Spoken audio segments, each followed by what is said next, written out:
this off to Miss. Yeah. Be glad to. That's thank you. That's perfect. And she can have a mic. If you're gonna talk.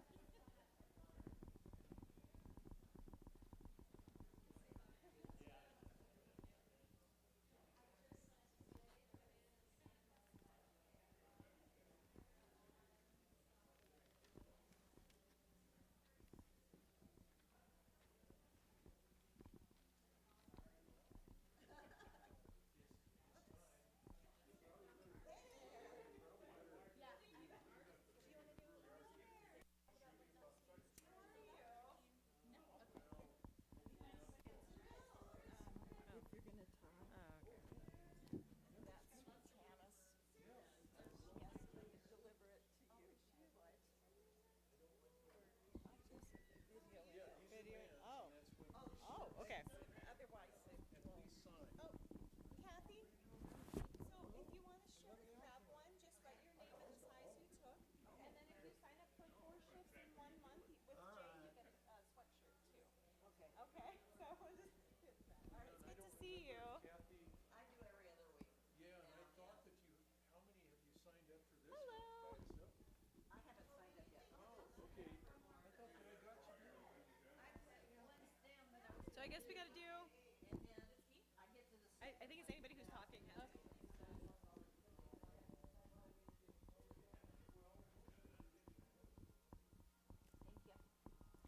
This is Chris. She's been volunteering with us and she'll talk to you.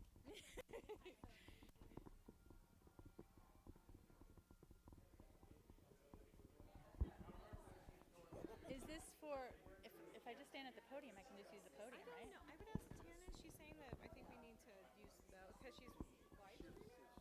Oh, she is. Yeah, you can do that? Huh? You want to do that? Yeah, you introduce. I don't know what that means.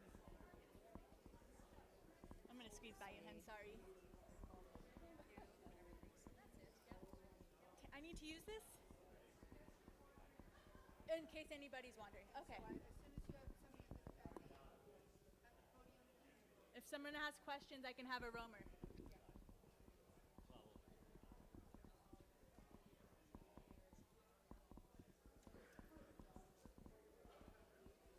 Can I put you to work, Linda? Can you just, if anyone, I would just like maybe stand back here. If anyone has questions, that way it gets on the mic. Is it turned on already? It is? If it has questions, go up to them. Questions, yeah, just give them the mic. So either room. Okay, I can do that. Sorry to interrupt you guys. I got a job. Did you know that Carolyn died?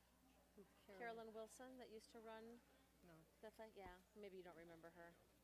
She developed Alzheimer's and just went really, really, really quickly. So, yeah. All right, I better go do my job. But I think that's better than not going. Yes. Yes. All right, do my job. It's off. On. Oh, there we go. Hi, welcome. We're going to go ahead and get started. Deacon is going to start us off with prayer.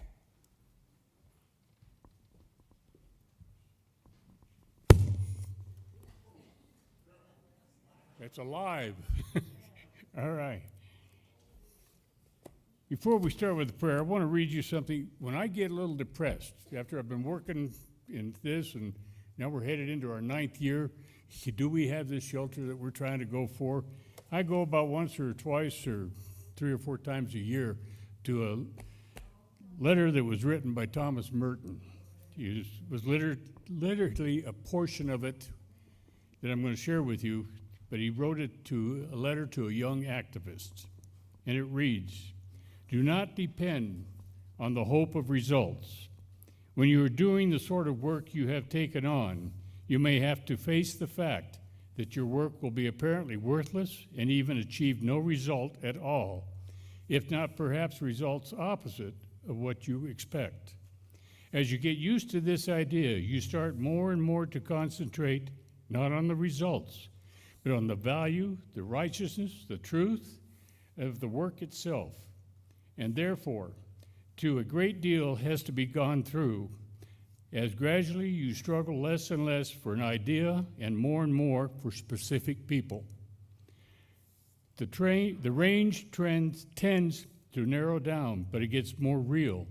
In the end, it is the reality of personal relationships that saves everything. Let us pray. The prayer that I'm going to share with you tonight is one that I use every day, twice a day. As ordained, we take a vow for we do what we call Liturgy of the Hours. And I pray this prayer every day. May God bless us with this comfort and easy answers, half-truths, superficial relationships, so that we will live deep in our hearts. And may God bless us with anger at injustice, oppression, exploitation of people and the earth, so that we will work for justice, equity, and peace. May God bless us with tears to shed for those who suffer, so we will reach out our hands to comfort them and change their pain into joy. And may God bless us with the foolishness to think we can make a difference in the world, so we can do the things which others say cannot be done. May God bless you. Amen.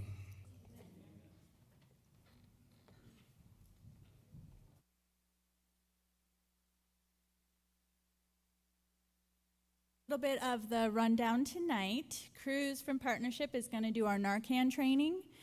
After that, we will have Molly do some de-escalation training, some suicide prevention stuff, and then we'll get started into the main training. Cruz?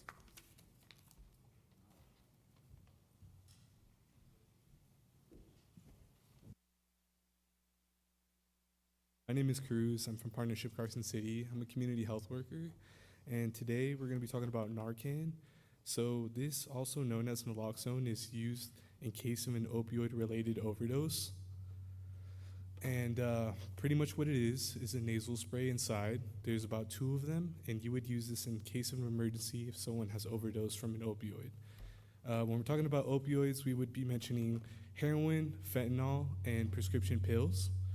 If someone was to be using them and has overdosed, you would tell the signs by when someone has dilated pupils, pale skin, they're not responding when you call their name, and at that point is when you would sternum rub, place your fist in the middle of their chest and rub.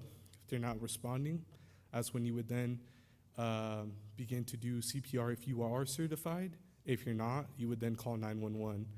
After calling 911 is when you would use Narcan, and there's about 2 of the nasal sprays inside, like I said. So you would administer the first one, wait about 5 to 10 seconds, then do the second dose. After doing the second dose, the person should wake up, and when they do, you want to give them some space because they will wake up and be aggressive. And after that, everything should be set, and you are protected under the Good Samaritan law if you were to use this. So there's not in any way that you can be affected by the law if you were to use this.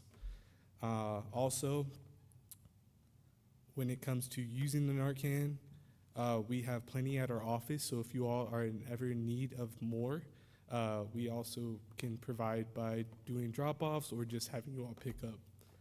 Does anyone have any questions? Mm-hmm.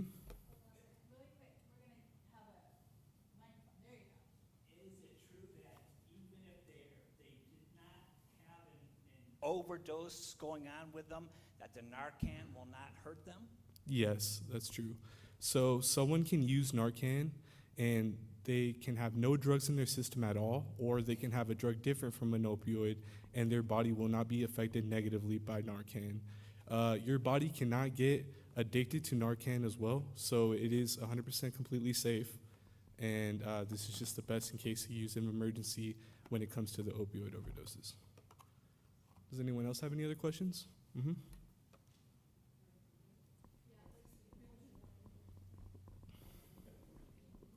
So everybody can hear it. Thank you. I just want to know, is there a danger of giving more than one, or is it just one? Like if you're freaking out, somebody's not responding, Mm-hmm. and you've got 2 Narcan things there. Okay. Can you give them more, or is it one and that's it? I would say since there's 2 nasal sprays inside, after using the first and then using the second, that should work. I haven't heard of any other cases where someone has had administered more than one. But when it comes to that, I would say more than likely this is safe to use when it comes to not having any in your system. So I don't think it would do any hurt. But to answer your question, I think I would have to get some more information on that, and I could respond to you at a different time. Mm-hmm. Does anyone else? Mm-hmm. Do him first, then you. Guess you have to eat the microphone. Hi, thank you, Cruz. So what can we expect from a person if they're revived by the Narcan?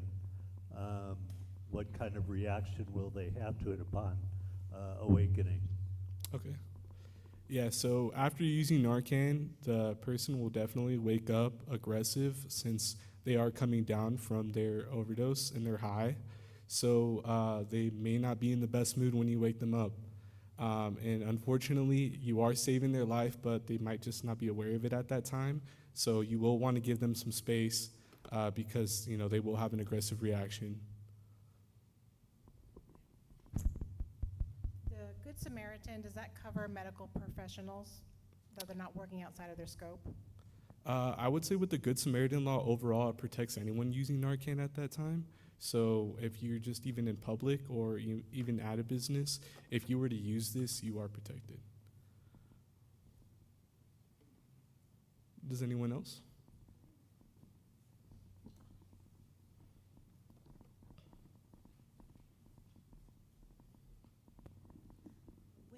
When giving space,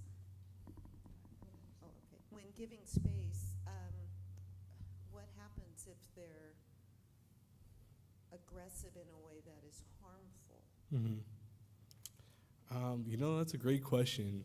I would say just at that time, that's when I'm considering the situation that you're in.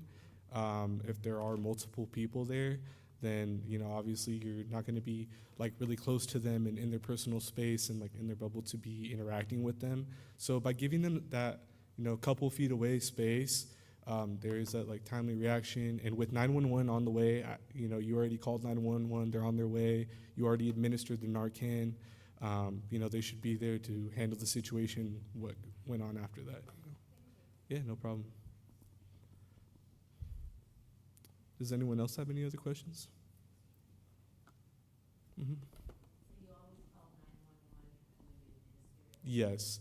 Be sure anytime someone overdoses and they're unresponsive, they're not waking up, they're not responding to their name, you've already tried doing the sternum rub to wake them up, you notice that their pupils are dilated, you notice that their lips are pale, their skin is changing colors, that's when you would for sure, if you are CPR administered, then administer the CPR, but if not, then that's when you would call 911. And you would call 911 before administering the Narcan. That way, after you use it, they're already on their way.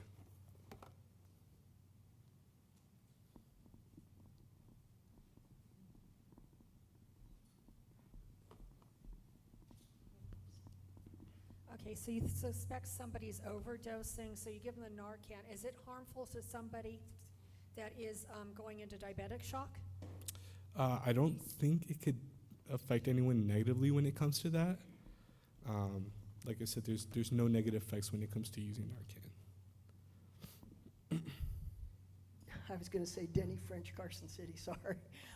The deal is that a stroke or a heart attack or such, those will present differently, but were you to apply the Narcan, would that cause them more stress or issue? I wouldn't be aware if it would cause any more stress, but I think just because of the fact that if someone were to not have any drugs in their body at that time and you were to use Narcan on them, it wouldn't affect them negatively. But in that case, I would have to get back to you on the answer for that because I have not heard of a situation where someone were to have a stroke or something like that and you would use it. Mm-hmm. Well, thank you all for your time. I appreciate it, and you all have a good night. Thank you. Before Molly comes up, I just wanted to add to that, if you suspect somebody is overdosing in the warming center, one of you can start the checks, the sternum rubs. One of you is to start calling 911. So there's always two people on a shift, right? One should be calling 911 and the other one should be checking and doing all of that other stuff. One more question. Sure. I was just going to make a statement about the naloxone, that it does wear off pretty quickly, and it does say on here on this handout to keep administering it until they wake up, and that's why you need to call 911, because it will wear off. Right? Absolutely. 911 is number one, and one of you should be calling 911, the other one should be checking them, doing the sternum rubs and all of that good stuff, okay? And then really quick, I do want to mention too, just so that everyone is aware in case you missed it, if you sign up for four or more shifts in a month, you do get a free sweatshirt, so see Jay for that. Just wanted to throw that out there. Again. Molly? Oh, good grief. Okay.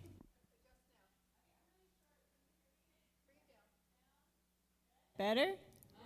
Hey, okay. Hi, everybody. I'm Molly. I'm a volunteer with NOTS. So I'm going to be going over some quick tips for de-escalation and suicide prevention. I know that both of these can be kind of difficult topics, so if anybody does need to leave during the training, just please give us a thumbs up that you're doing okay so we don't have to hunt you down like the Terminator in the parking lot and make sure you are okay. All right. So just going really quickly back also to when you have to call 911 for the Narcan, if you do have to administer CPR and you're not CPR certified, 911 will walk you through how to administer CPR. So don't ever feel afraid like that's something that you can't do. 911 will also walk you through how to use Narcan as well. All right, so how many folks are coming back as a volunteer with NOTS? Holy moly, wow, you guys are amazing. Thank you guys. You've probably heard my spiel before then, I'm so sorry. How many people, this is your first year with NOTS? Yes. Wow, okay, welcome, that's exciting. Thank you so much. And one other thing I want to really stress with all of this is that for the most part, volunteering in the warming center it's a mellow shift. For the most part, when you come in, people are really just grateful to have a space out of the cold. What you do is literally save lives, but we also recognize too that simply being homeless is a trauma, it is stressful, and you are probably interacting with somebody on the most intense, stressful period of their lives. So keeping that in mind, what you do matters, and how you interact with folks matters, okay? What we really do, and when we talk about de-escalation training, it's really not about the techniques you use, it's about the relationships you build. It's about treating folks as human beings, and it's about recognizing their dignity and worth right off the bat. And that alone, it helps to de-escalate situations as well, when somebody feels heard, valued, and respected, okay?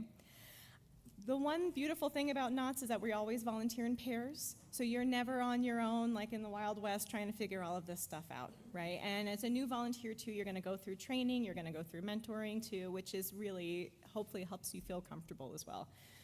The reason we work in pairs is because if there is a situation that comes up, we're having one person interact with that guest or guests in that situation, and if needed, that other volunteer can step out and call 911 as well. One of the things, like I talked about, that we're really trying to build with folks is social capital, right? When we're perceived as helpful, kind, and encouraging, we build that social capital, and we're more likely to be taken seriously when there is an issue than if we come across as authoritative and very stern. We do have rules, but know that when we can be flexible and understanding where folks are coming from, automatically that helps to de-escalate a situation. The other part of this is really just being aware of yourself, your partner, the situation around you. The more awareness you develop, the easier it is to de-escalate a situation, the faster it is for you to catch what's going on in the center. Our sheriff's office here in Carson City is actually incredible. Most of them, except for probably the really fresh, brand new deputies, are all CIT trained, they're crisis intervention trained, and most of them have, odds are, interacted with our guests in some way. Anytime I've had to call 911, it has been a positive experience, and they are there to help and de-escalate, and they also are very aware of our program. You're never going to get in trouble for calling 911, even if the situation de-escalates by the time they get there. We'd rather you be proactive and cautious, okay? So when we talk about this, the first thing we really do is nothing, right? We're developing situational awareness. We're paying attention to our surrounding. We're understanding and getting a feel for what's going on and how other people are reacting to the guests around them. Time is on your side unless there's an immediate crisis happening. Take a step, observe, listen, get a feel for the situation. If you can approach a situation that is already up here at a lower level, not in a demeaning or mocking way, but in a calm and consistent way, that helps that person feel understood, heard, and valued, and it helps bring that situation down automatically. If we apply pressure, right, it rarely facilitates an easier outcome. So we're using that skill, we're keeping calm, we're keeping casual. We're also checking in with ourselves, right? One of the biggest parts of this is knowing yourself, knowing your limits, knowing your boundaries, and knowing when you're getting an emotional reaction, okay? If you start to feel like this is getting an emotional reaction, you're not going to be able to approach the situation calmly. Again, this is the beauty of working in pairs. You can tell your partner, hey, I need to step out from this one. I need you to help me and support me through this, okay? And that's completely fine. I really like, it's called the oh no approach. So we observe, initiate a hello, navigate the risk, and obtain help if needed, okay? So looking through this, there's a few different strategies we can use. One of those also, so we remain calm, right? If we can change the setting, even better, right? Sometimes after spending all day together and being in the cold, they're done with each other. We have guests in conflict. It's like if you have siblings and you're around them all the time and they do that one last thing that you just cannot stand, right? In most of our spaces, we're able to say, okay, you know what, you guys are sleeping next to each other, we're gonna get creative. You're gonna sleep over here, you're gonna sleep over here, and try to navigate that way, okay? We also need to recognize that personal space and personal property are of big value, especially in this population, right? We want to make sure we're not in their face, we're not being, not looking over them, we're maintaining a good, appropriate distance, and our body language says a lot, right? If we're crossed off, if we're being, if our body language is tense, it's going to be a tense interaction. The best way to approach it right is not to be in their face, but slightly back and maybe even off a little bit to the side, right? You want to communicate safety through your body language and also let them know they have an escape route if they need to. Oftentimes people who are in crisis or distress, they have a difficulty verbalizing what's going on with them, but they visually know where their escape route is, okay? Give your full attention, listen, nod, ask questions, use reflective listening. I hear you. I really hear when you say this, right? And avoid changing that subject or interrupting. And when you can, empathize with them.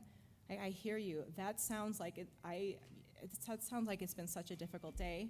I want to hear more about that. Please tell me more, right? And we're understanding them without judging. Remember, folks who come in, we are a low barrier center, which means they can come in however they're coming in. They can come in drunk, high, in severe psychological distress, as long as they're willing at the end of the day to settle down and have a quiet night, right? So knowing that about that, empathizing with them will help you, and it actually will go a lot longer of a distance than you think it might. Your tone is going to be calm, your volume, right? Even if you're starting to feel yourself escalate, check in with yourself and bring that volume down. And a rate of speech that's a little bit soothing and slower can help. We never want to say, okay, I need you to calm down right now, right? Instead of that, we can say, I see you're upset, right? I can't help you with that. That's on you. I want to help. What can I do? How can I be there for you? I know how you feel. I understand how you feel, or I understand right now that sounds really difficult. Come with me.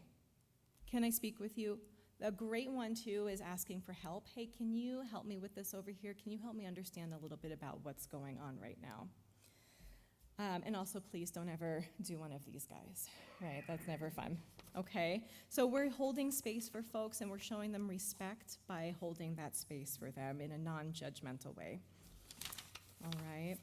And again, if none of these strategies are working, you can call 911. If you feel that you are in danger, if somebody is threatening another person, if you don't feel like either you or your volunteer can handle that situation, you can call 911, or you can call a NOTS staff member like Jody, or call in somebody that has that emergency contact list for the shelter that night as well. Okay. Before I move on to suicide prevention, are there any questions or concerns about what I just went through? Yes, ma'am. Yes, ma'am. Is that better? Okay, cool.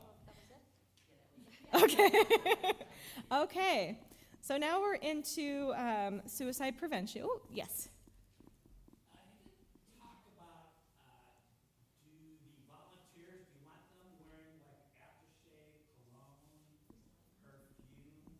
What's kind of that? I just thought about that, because sometimes people kind of get the wrong idea if he or she is wearing such like a perfume or cologne. So do you have a policy set in place, or do you, Okay. has that ever been a problem? Has it ever been regarded as an issue? So the question is if us as volunteers wearing like a perfume, something. Oh, geez.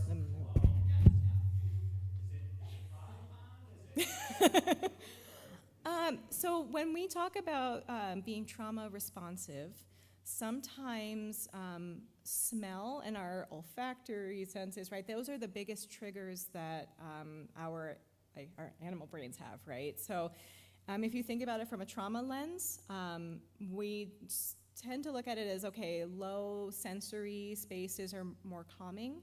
And also, sometimes smell can be very triggering for folks.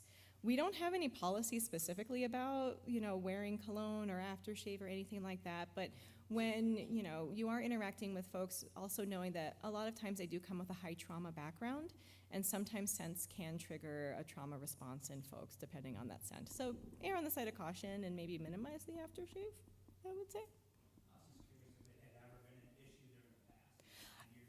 Not that I've seen. In my working one-on-one with folks, sometimes smell can be, though. Yeah. Any other questions? Well, all right, I'm going to quickly move on to the suicide prevention portion of this, okay? And the reason that we talk about this is it doesn't come up very often, but remember, you are working with folks who are in crisis and experiencing possibly the worst period of their lives, right? When we talk about risk and protective factors, remember it's our job, not our job, okay, to judge whether or not somebody is experiencing genuine thoughts of suicide, but it is our job to connect them to experts who can make that decision, okay? Sometimes we hear that some of our guests have come in and out of Mallory Crisis Center, they were just hospitalized, or even if seconds before they made a comment of, I don't want to be on the streets, I'm making myself go to the hospital, doesn't matter. We, as volunteers, are not there to judge that statement of suicidal ideation. We're just there to connect them to somebody who can see if it is genuine and they do need help and care that day. Okay? So some of the things that we talk about with risk factors, homelessness is definitely one of the biggest risk factors, right? That extreme stress. But we also look at prior suicide attempts, misuse and abuse of alcohol or other drugs, mental disorders, particularly depression and other mood disorders, access to lethal means, knowing someone who has died by suicide, social isolation, chronic disease and disability, and lack of access to behavioral health care. Just hearing that list for people who are returning volunteers, a show of hands, how many can say that our guests connect to at least 2 or 3 of those items on the list? Yeah, right? So odds are they're already at those high-level risk factors, okay? When we talk about risk factors, we also talk about protective factors, and every single person in this room qualifies as a protective factor. When we talk about protective factors, it's connection to community, it's connection to people who show genuine interest and care in somebody else's life, and it's helping them build that self-esteem. It's also connecting them to resources in the community, connecting them to behavioral health care, and helping them build life skills when we can, right? Those are all just as important as recognizing those risk factors, okay? When we are looking at our guests, especially as you get to know them, right, If you're noticing a sudden mood change, you're noticing sense of hopelessness, no hope for the future, isolation, feeling alone, the weirdest one for a lot of folks is the aggressiveness and irritability. That actually is one of the bigger warning signs that gets missed. Possessing lethal means feeling like a burden to others, drastic changes to their mood or behavior, frequently talking about death, self-harm behaviors such as cutting, burning, or other means to hurt themselves purposefully, engaging in risky behaviors, making funeral arrangements, giving things away. This is a big one, and I'm also going to say that what is of value to you might not be of value to the next person, right? And if we're talking about folks experiencing homelessness, items that might seem worthless to you can hold very high value. So if you notice them giving items away, that can be a pretty big warning sign. Substance abuse, making threats of suicide, and an overall negative self and worldview. Okay. One of the biggest myths about suicide prevention is that just asking or talking about suicide can actually put that thought in their head. That is not the case. Odds are, if they are affirming that they are having thoughts of suicide, they've had those for a while. You asking does not put that in their head. When we're talking about asking them questions, you can ask them indirect, you can ask them direct questions, and there are some examples in the manual in there as well. But I also want to stress that the Columbia Protocol is an evidence-based protocol that does not require any training or mental health licensure to administer, and it is a fantastic tool to really understand a person's mental status in that moment. On this flyer, you can download an app, and the app will actually rate their potential risk level. I would use that with caution though, right? And if you're administering this and they're at a low risk level from the app that you're doing, right? But you still have a gut feeling that something's not okay, still call 911, all right? These are questions that you can just read directly off of the app. You can read directly off of this to your comfort level, right? If you are not comfortable doing this, don't do it. It's okay to not do it. You say, wow, I'm going to call dispatch real quick and get some feedback. You can also call 988, and 988 will walk them through an assessment as well. I've done that before, where I've called 988 and said, hey, can you do a Columbia with this kid or this person just to do a further assessment with them, and they will. So you have other resources, but these questions, again, they're not going to put the thoughts of suicide in their head, and they are just a good gauge, right? So we always ask the first 2 questions on here, and we always ask question 6.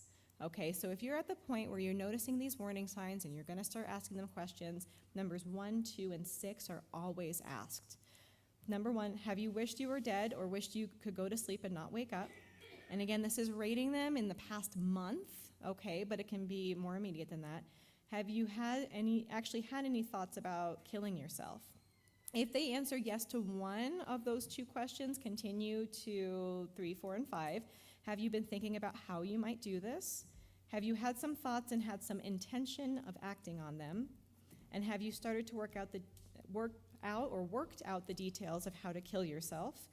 Did you intend to carry out this plan? And then number 6, have you done anything, started to do anything, or prepared to do anything to end your life? I like to give examples when I ask this question, such as giving things away, writing a note. Have you been collecting pills, obtain a gun, anything like that. So, and there are some examples on there. On number 6, there's 2 parts of that question. It's asking them in their lifetime, have they ever done this? Or in the past 3 months, have they ever done this? Okay. And if they're answering yes within those high-risk categories, then you call 911, okay? Oftentimes, if you're doing a screener with somebody and they're rating at that higher risk, right, or they're exhibiting those behaviors, and they're talking to you about it, they want help, right? I have had it happen where folks do get upset that you're calling 911, but I get a little bit blunt at that point, and I explain to them, I care, and I would rather you be angry with me and alive than dead, and I can't help you, right? And nobody can help you. So we always call 911 as a follow-up, and I tell them if there's a fear factor, especially around law enforcement, that I will be with you every step of the way. I will be with you as the law enforcement arrives and they do that screener with you, okay? And if you can, I don't know why this comes up sometimes, but I call law enforcement and all of a sudden they have to use the bathroom. I don't know why, it just happens. if you can, ask them to wait until law enforcement arrives if it's not an emergency, okay? So that is the suicide prevention portion. Again, do it to your comfort level, but you just being there is a protective factor, okay? Does anybody have any questions about this part? Okay, you guys are awesome. I'm gonna be really quick about this last one because it's kind of boring. Okay, so this last one is kind of sort of HIPAA-ish training. So we have moved into an electronic health system, right? So we are recording information. We're actually going to have a referral committee so we can better coordinate care in our community and hopefully help folks a little bit faster. One of the things that I want to point out, though, is that we are collecting that information, and it is protected health information, right? So when we're interacting, if we ever do have to interact with law enforcement, we are always aware that we have a lot of information and a lot of power, right?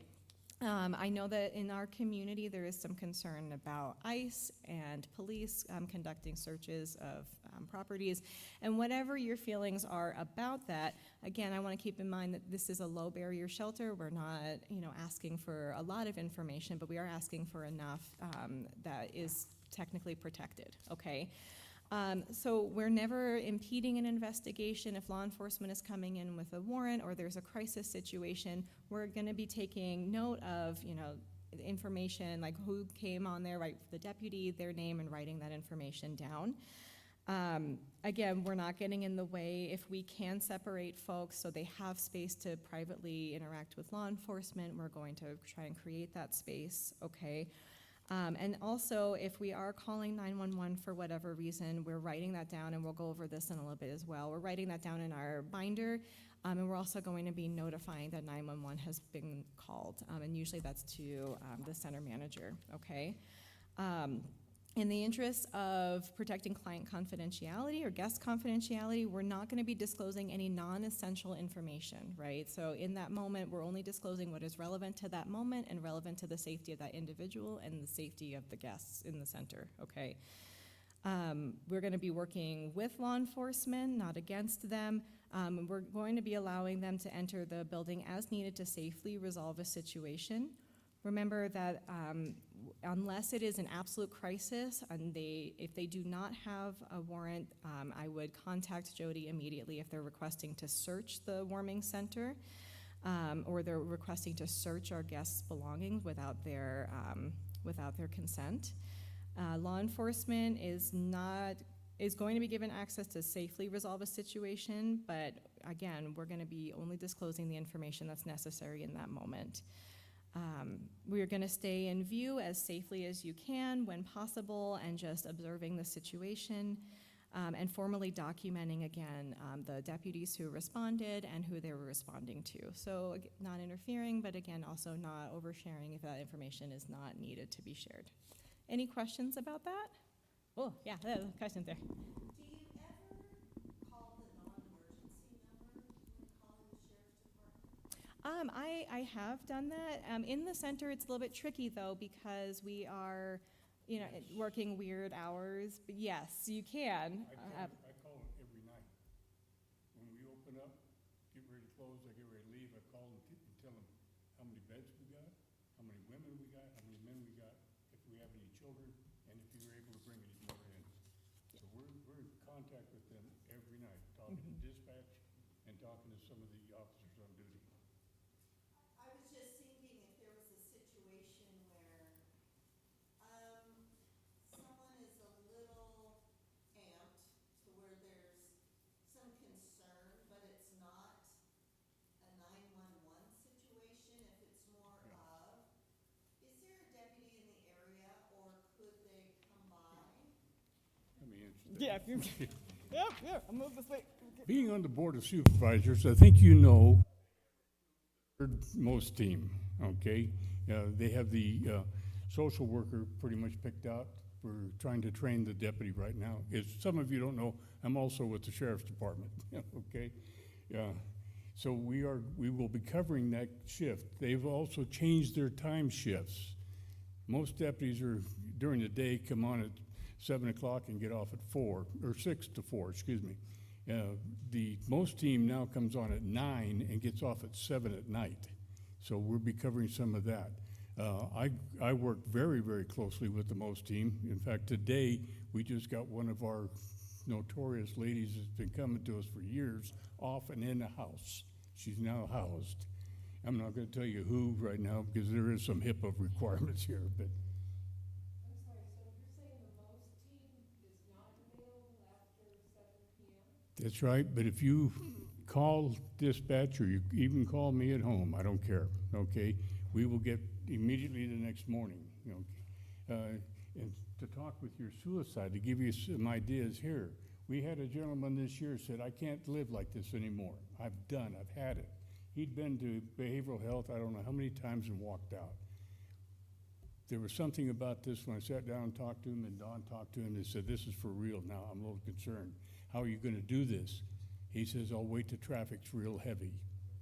Okay, it's a very common way for a homeless person to commit suicide, step out in front of a Mack truck, okay?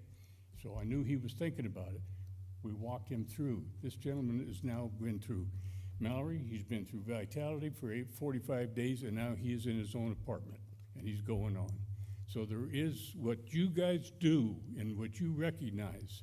When you say, I don't know if he's serious on suicide or not, don't keep it to yourself. Tell one of us so we can move on it, and we can walk him, literally just took him by the hand and said, let's go to Mallory. And he walked back in it, and this time it worked. It's one of those times we just don't know if it's gonna happen or not, okay?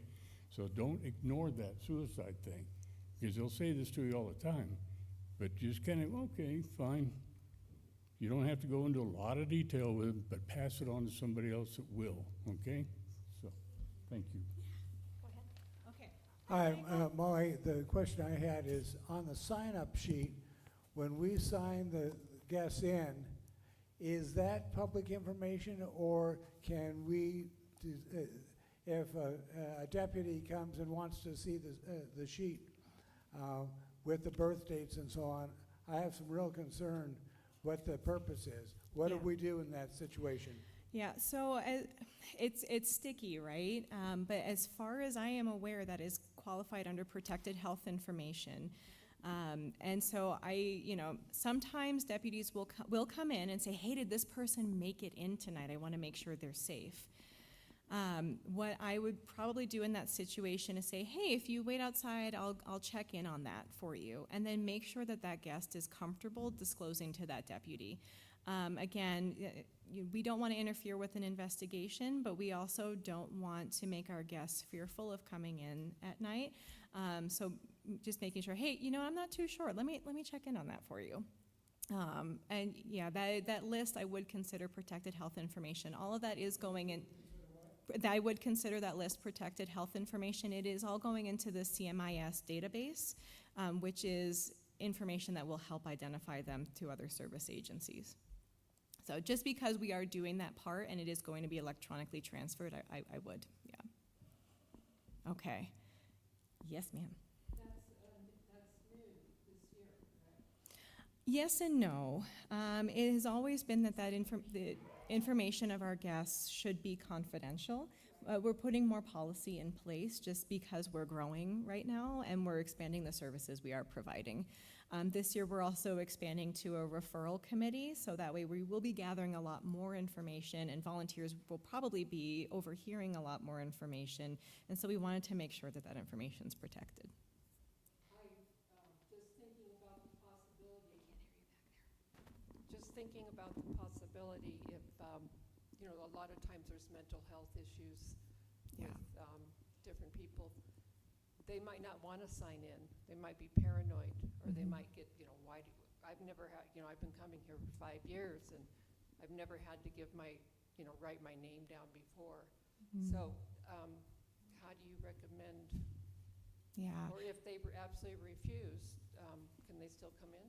Yeah, so it's always been our protocol to get name and date of birth for anybody that walks in, so especially returning guests. Now, if they give us a phony baloney name and date of birth, right, that's on them to do, and they can do that. I try to also, like, in those conversations for folks who are experiencing like a little bit of paranoia there, I try to build in that safety. Your information is protected, it is confidential, and the only time it's going to be used is with your permission and if you feel that you need to be connected to services or you need additional support. We collect that information not to share with the community, but to track and be able to say, hey, we provide a service. It's also, if there's a fire, we have a check-in and we can make sure you made it out of the building and you're safe, right? So just building in that conversation. Yeah. Anybody else? Okay. Thank you all so much. I appreciate you. Thank you.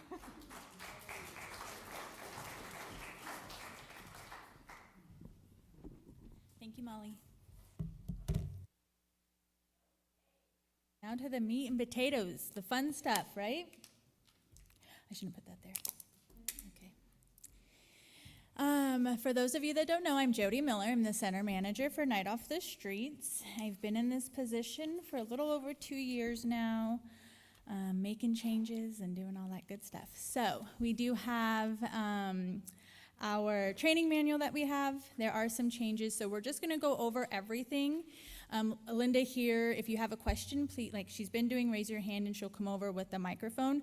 We are recording tonight, and so it is important to get all the questions on this feed for anybody else that might have questions who watches this video later on, okay?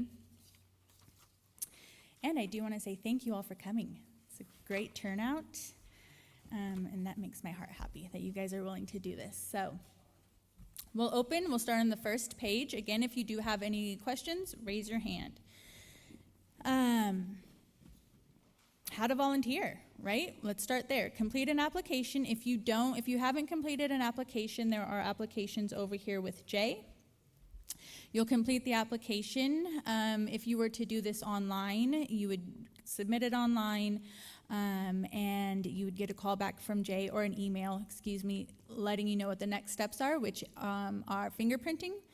Once you're fingerprinted, we will match you with a more seasoned volunteer for you to shadow a shift.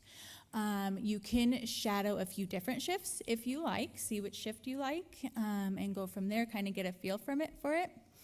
And then, so we do that 2 or 3 times shadowing, and then once you're comfortable, we'll put you on a shift. The shift structure, we are open every day of the week, including holidays, from November 1st to March 31st. And we have 3 shifts, 8 p.m. to 11:45, 11:45 p.m. to 3:45 a.m., 3:45 a.m. to 7 a.m. You can see the next section is the center locations. We have a little bit of a switch up this year. November, we're at St. Teresa's. December, we're at St. Paul's. January, we'll be here at the Methodist Church. And then February, we'll be at First Presbyterian.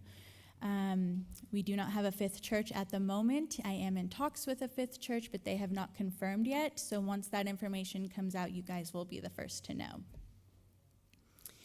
So signing up for a shift, you can send an email to notstrainer23@gmail.com or call the number listed at the top of the volunteer sign-up spreadsheet.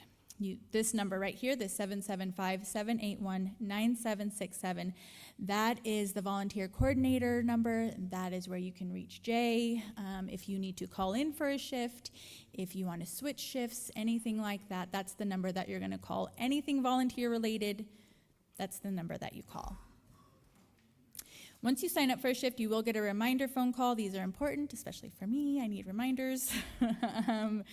If you need to take yourself off of a shift, again, please give the scheduler as much time to find a replacement as possible. If you feel you are sick, if you have any kind of symptoms, COVID-related, flu-related, anything like that, please go ahead and remove yourself from a shift. We want to make sure that we're not spreading anything, especially to our guests who may be a little bit more vulnerable for things like that. So your relief doesn't show. Now what? You're going to so we will have phone numbers. So your phone number will be in the volunteer binder. And so try and find your relief on that number, on that list. Call them. If they don't answer, call the scheduler. If they don't answer, you'll call the center manager, and then Deacon Craig will be the next one to call. And hopefully out of those numbers, somebody answers. Normally someone does. So let's talk about the volunteer binder. This is, familiarize yourself with this binder. There's a lot of good information in this binder. This will be in there if ever you need to look at something and review something. The band guest list, we do have a band guest list. So normally we start with a clean slate. So people who were banned last year, we will let them back in this year. And then just keep your eye out, keep an eye out on that banned list. So somebody who has been violent will definitely be 86th for the season, 9 times out of 10. We know there's no like cookie cutter, standard thing that happens, right? And so sometimes we do take a look at things and maybe we ban them for a week or whatever the case may be. We will note that in the shift log. So every time that you come on to a shift, check that shift log. This is super important. Anything that we want to communicate with you guys, anything that the previous shift wants to communicate, this is where you're going to find all that information. If you have anything that happens on your shift, please note it. Nothing happens, you can note that as well. But this shift log is very important. So make sure that you're checking that every time you come on. The schedule will be in there, volunteer contact information, the volunteer sign-in sheet, church location specific. I'm not there yet, but thank you. The volunteer sign-in sheet, specific information about the church. So what we do like to put for each church location is specific information for that church. Where to find the lights, where to find the exits, things like that. So church-specific information will be in there. We are going to try and have a church location training, so if you're able to make that, so like a week before or a few days before we move churches, we'll have a little meetup where we'll go and we'll find the lights, find the heater, or just find the different things specific to that church. Again, we're back to the shift notes thing, and so I just want to mention that when you do make a shift entry, or shift note entry, that you're putting your name, and print it so that I know who made the entry, and phone number is good too. So enter your shift note and name and phone number. There will be an additional binder, and this is a resource binder, resource and referral binder. And this is going to be more for the referral committee to kind of keep track of, but also, let's say the referral committee is not there and somebody is looking for, they want food the next day, right? So this binder will give you all the information of where to find food, clothing, housing assistance, substance use assistance, all of those things that somebody may need, you'll find in this binder. The very important part of this is that we track this information. Some of our funding, we did get a grant, so yay, some of our funding does come from places that want us to track information about where we're referring people. And so it is very important that we, even if you think it's something simple like, oh, I referred them to Fish for a shower, we need to record that information. So please make sure you familiarize yourself with this resource binder as well. What I do too, if there's a resource that somebody is asking for and it's not in this binder, Google it, right? Like it's really simple just to Google whatever it may be in Carson City, right? And then writing that information down for the guest. And again, writing that and tracking that in that binder is super important. So in that resource binder, you'll find a list of resources in the area, how to refer guests. So it's going to be just a little log where you can write name, services requested, and where you referred them to. Releases of information are going to be in here, what we call an ROI. And this is not a requirement. However, it does help us to be able to let's say, call the place and say, hey, did Joe make it in for this, right? And so it gives us that kind of authorization to be able to follow up and see if they made it to the resource or if they made it to the referral. Again, it's not a requirement, but it does help us with wraparound services for our guests. So things you might do on a shift. Check in guests as they enter. This includes registering guests. So a new process this year, and Molly kind of mentioned it, we are a part of CMIS this year, and so with that, we will have a registration process. And so when a guest comes in for the first time, we need to register them. This is a little registration form, and we'll need to capture as much data as we can on this form.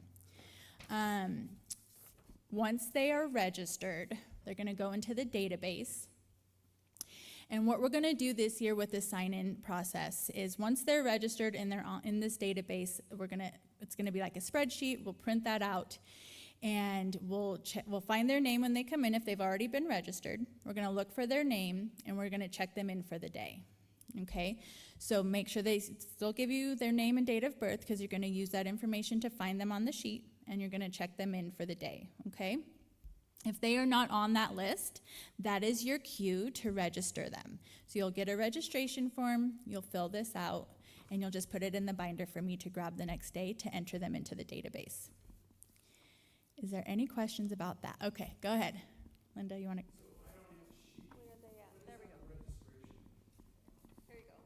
So this isn't in he asked what's on the registration. This isn't in your sheet, but you will see it when you come in, and it's basic information.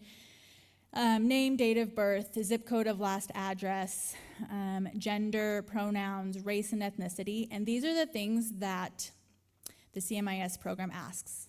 So these are the questions that they ask when I register them. A lot of them, you'll see an asterisk. Those are the ones that we have to get. CMIS will not let me go on to the next page without that. But a lot of this is information that is not required. Such information, as in have a good buzz or something going on. Mm-hmm. So we at least need the name and date of birth, and they're aware of that. We get that every year. So right. So anything like that, a lot of this you can see, if they don't want to give you the information, that is fine. We do at least need name and date of birth. And our guests are used to that, right? And you can let them know, like, hey, we have a new process this year, and this is what it's going to be. And it helps us to collect data, and it helps us get grant funding, right? Let them know that it helps us, right? And it helps us be able to give them services. So I think when we explain it like that, they're a little bit more. Anytime I have run into resistance and I explain that it helps us provide these services to you, they seem to be more apt to sharing that information. Any other questions? Yeah, I just wanted to know about their status of sobriety, if they have to be completely sober. What if they're in a harm reduction program or something like that? So we do not require sobriety to enter. So anyone can come in, intoxicated or not. We want to make sure that they're following rules. We want to make sure that they're not disruptive. We do not allow drinking or drugs on the property, though. So if somebody has a bottle and they're drinking, right, that's not allowed, and they have to leave for the night. And so, again, they can come in intoxicated. We do not allow them to drink or do anything like that on the property. Does that answer your question? Perfect. Okay. Okay. So you can kind of go over this list. These are kind of some of the things that you'll do on your shift. And we'll go over them more when we get into each shift's duties. But things like kindly remind guests of the rules, clean and sanitize, stock supplies. This is a huge one, is walk the premises inside and out a few times throughout your shift. This is huge, right? We want to walk in the sleeping areas. We want to make sure that everyone's, following the rules. There's no, we're going to get to that, I'm skipping ahead, but there's no water even, so no food and drink are allowed by the bedside. That includes water. So we want to be doing those walkthroughs to make sure that people are in compliance with the rules. And that there's no drinking and there's no things like that going on, right? This includes walking on the outside walking on the inside, bathroom checks. All that stuff is really important. And we're here to this part. This is another new thing this year, is once guests enter the warming center, they are not allowed to leave. This includes going outside to smoke cigarettes. This includes going outside at all. We are hoping that this reduces some issues that we had last year. We're hoping that this improves the quality of safety. So once they are in for the night, they will not be allowed to leave. This helps us to keep a better eye on them too, right? So this is really a good time to be doing bathroom checks and be doing checks throughout the sleeping areas. Again, once they're in for the night, they are not allowed to leave. Any questions about that? Yes, Chris. Hold on, let's do this one first. So in the middle of the night, those smoke breaks have been pretty prevalent. Mm-hmm. So are we talking a lot to our community beforehand about how this new rule will affect them wanting to take their midnight smoke breaks? So I believe that Deacon is spreading the word right now when he's doing his street outreach. And so, yeah, this is something, and it's going to be hard, right? Because we do have those people who want to smoke throughout the night, and we're going to see what it comes to, right? It's something that we want to try this year because we think it's going to be effective. The goal is that when they come in to sleep, right? We're coming in to sleep. We're coming in there to sleep, and so what we find, right, is that people go outside and they're hanging out for 20 minutes and they're ending up down the street, right? And it's really hard to keep an eye on that. So fingers crossed that this is there is gonna be pushback. We know that, and so we do have to make sure that we stress you cannot leave once you come in. If you do leave, you have to take your stuff with you. There's somebody over here. Well, that was gonna be my question. To tell someone that they can't leave is kind of crazy, but if they do leave, to tell them that they're not welcome back in. Oh, absolutely. So we can't tell them, no, you can't leave. You can't leave once you're in. You can leave, absolutely, but you can't come back in. Maybe I worded that wrong, sorry. 1 second. Some of the folks have dogs that we've allowed in. If the dog needs to go out, I mean, you make them leave? So we are going to want to make sure that one of you volunteers is kind of keeping an eye on that, okay? So, yes. So go out, eyes on them, right, and then come back in.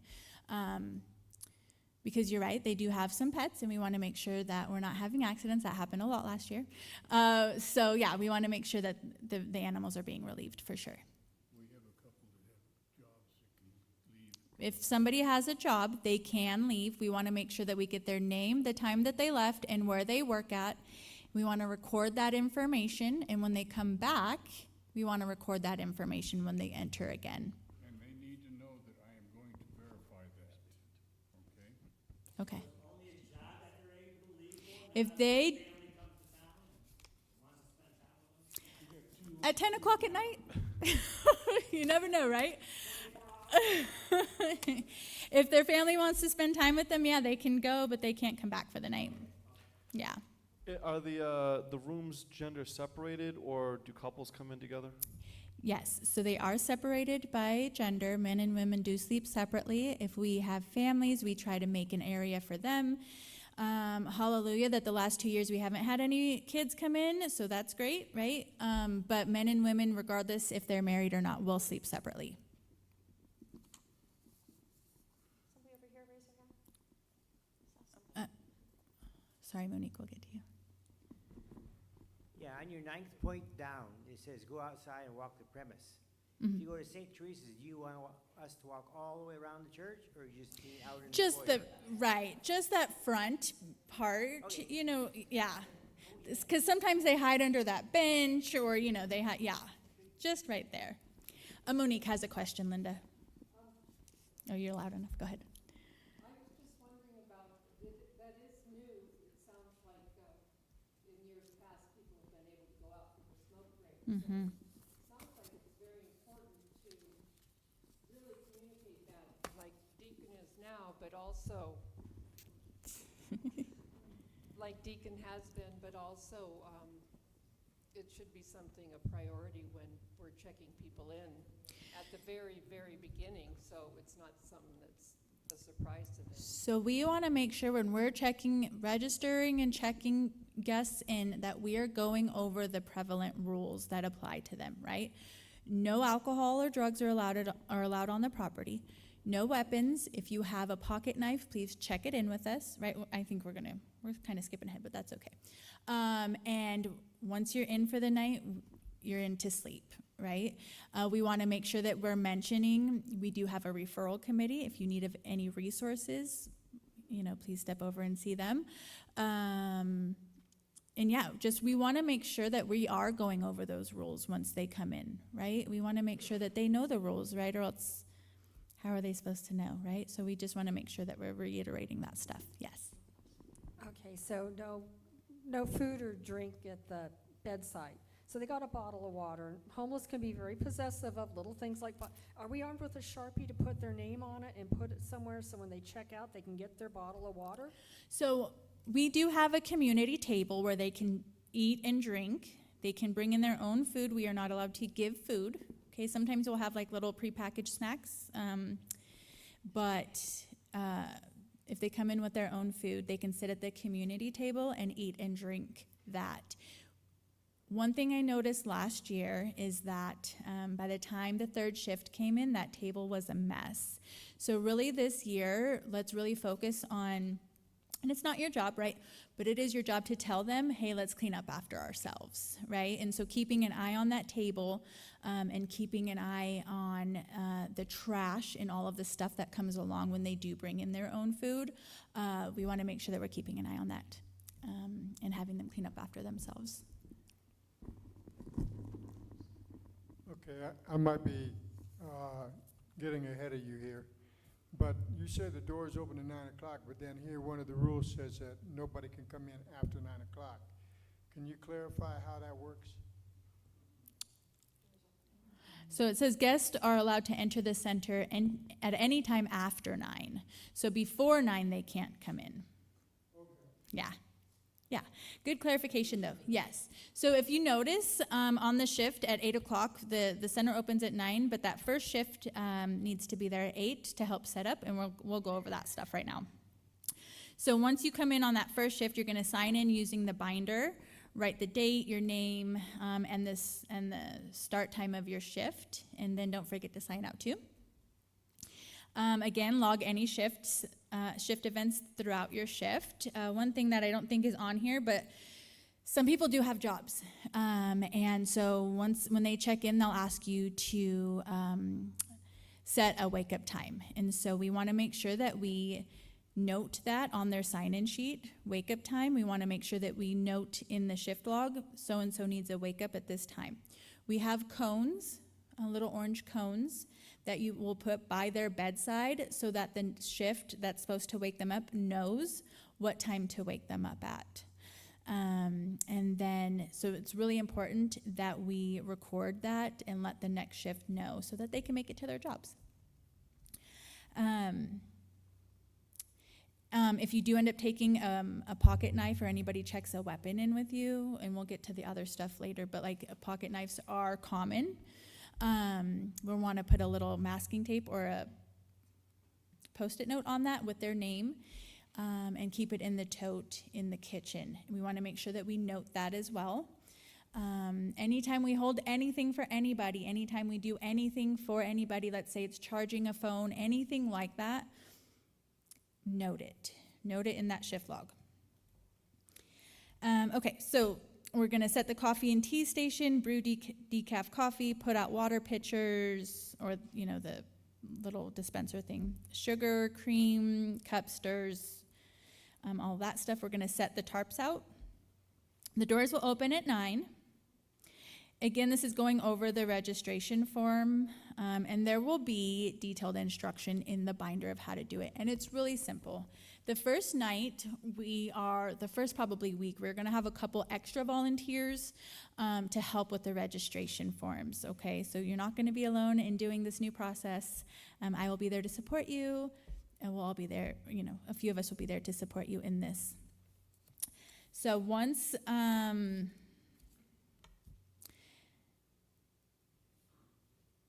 let's see. So checking, registering and checking them in. Again, the decaf coffee, decaf tea, and all of that is at the communal table. Again, it can get messy, so remind guests that they do need to clean up after themselves. Once a guest checks in, we will provide a sleeping bag with a box. So on this tote, you'll put masking tape on one side, masking tape on the other with their first and last name. This is where their sleeping bag is gonna go in the morning, okay? And then we stack those totes up against the wall. So making sure that both sides of that tote have a first and last name on it. Guests must leave their sleeping bag in that tote in the morning. That tote is not to be used for personal belongings. It is only to have the sleeping bag in it. If anything else is left in that tote, it will be tossed. Lights out at 10 p.m. So again, people are coming there to sleep, right? We want to make sure once they're in, and at 10 o'clock, we want to turn the lights off. Guests do not have to be asleep at this time, but they do have to allow other guests to sleep. So we want to make sure that people are being quiet.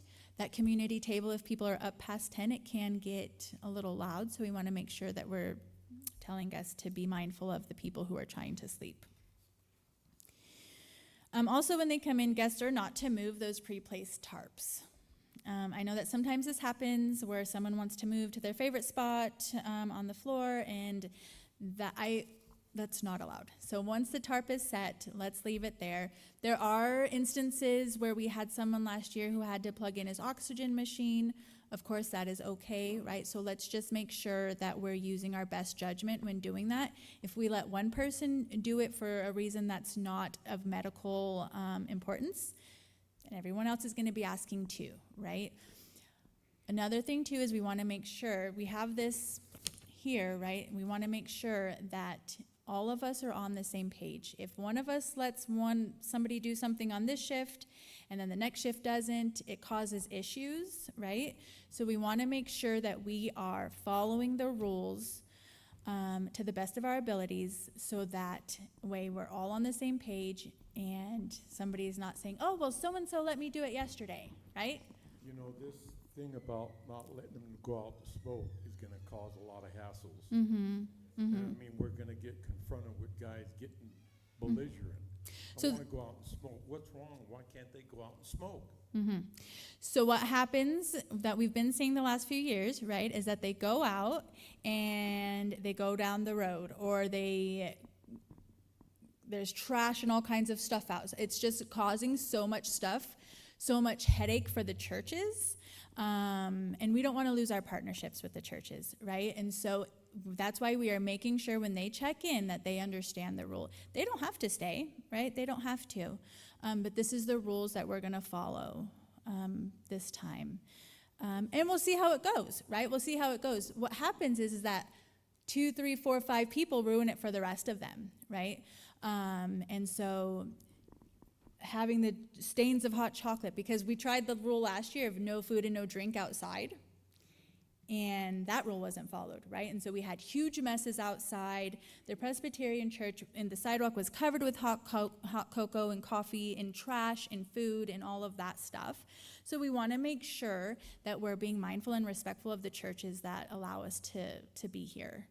And so we're going to check it out and see how it goes. We can always reassess and change. You know, it's just something that we think will do more good than harm. Of course, we are going to have those people who, you know, have been staying with us for years and this has never been a thing. It is important to share that information when they check in at night, okay? And you can always say, you don't have to stay here, right? Again, they're there to sleep, right? So let's hope that people, and we can remind them of that, right? Like, we're here for you to have a safe, warm place to sleep, right? So just saying, let's lay down and go to sleep. Hold on a second. She's going to come. All right, Besides us just reminding them as they enter, do you have a sheet or a big notice of those rules that you're gonna have up front? Yes. This year we will have a big board of the rules, so you can refer to that. You can say, please review the rules before you come in. So we will have something this year that states all that we've talked about. Yes. Any other questions? Oh, here we go. Tanis has a question too. What about capacity? Are we gonna be turning people away when we get full? So we haven't had that happen yet, right? So we'll see what that looks like. So, yeah, so again, we've seen the numbers increase each year. Last year, there was quite a few tight nights, right? Where people, I don't even think you could see any carpet between the tarps. Again, the numbers have increased each year. They'll probably increase this year, so we'll play it by ear and see what happens. If you are on a shift where that happens and you don't know what to do, please call me. Tanis had a question. One of our biggest problems here is the people that walk up to our spit and it freezes. Mm-hmm. And creates are they allowed to have a cup at their bedside to spit into? Because I guarantee that's going to be a problem. I don't know. I don't know. That's something I think that I didn't. So you're saying they go outside to spit? Mm. Oh, is it tobacco? Is that what you mean? Or just they're just spitting? Not necessarily. Okay. So just know that probably if we're not letting people outside, that you may have that issue as well. Okay. Let's keep an eye on that and see how that goes. I don't know. Very good question. Any other questions before I move on? I've got an interjection. When you place a cone or when the client places a cone, make sure it's at their head or at their feet and not in between. It happened twice, and I happened to be on both times. And you wake up the wrong person, and let me tell you, you think Narcan people get a little bit upset? Watch this happen. They'll come swinging their fists at you because they're not the one who's supposed to be woke up. So make sure, actually go put the cone there yourself, or make definite sure that the person who's got the cone is placing it. And it's your responsibility. Maybe the person who's waking him up is 2 shifts away, so be cautious. Jay, can we go ahead and make a decision right now then, whether we do the foot or the Mhm. head? Can we Yeah, just that's say, everybody puts it at the head of the person, period? Can we know that? Yes, so I would say, first of all, don't give it to the guest to place at their bedside. You do that. You are your partner. And I would say, let's put it by the head. Okay. Put it by the head. Oh. Sometimes you can't see it unless there's stuff ahead. Good. Okay. Let's do the foot then. Executive decisions happening. So again, do not give it to the guest. You or your partner, please place it by their foot and make sure it's as close to that person as you can get it, like on the tarp, because we know that that sleeping bag doesn't come all the way down, right? So put it on the tarp that they are sleeping on. Okay? Any other questions? If there's more than one, put their name too. Yes, if there is more than one, you can take a sticky note and put their name on that cone or number 1, and then make sure you mark it in the shift log. So, just a suggestion then for the people that have a cone by their foot and the person that comes at 9 o'clock does that. I usually come in at 3:30. I have no idea who's waking up, who's not. If they could put that in the notes maybe. Absolutely. Tell us this person's by the back door or the window or something, or and there's 2 or 3 of them. So I don't have to take my phone with a light on it and go, are you the one? Are you, I mean, I don't know. So that would be helpful. Any information that you can put along with that wake-up call would be helpful, right? Like it's the person who's along the wall or whatever the case may be, but just please make sure that you are noting it. It is okay to use your flashlight if you need to do that, right? Just make sure that you are noting that in the shift log. So we will be, this is my first time, this is my first year. So Welcome. yeah, thank you. And I was actually homeless last year here in Carson when I first came here from Boston. Yeah. So I'm glad that I could help give back. So We're glad you're here. Thank you. And So we will be shadowing somebody, and like my main concern is that, let's say there's some inappropriate behavior. I don't know if anybody's been expelled for sexual behavior or harassment or something like that.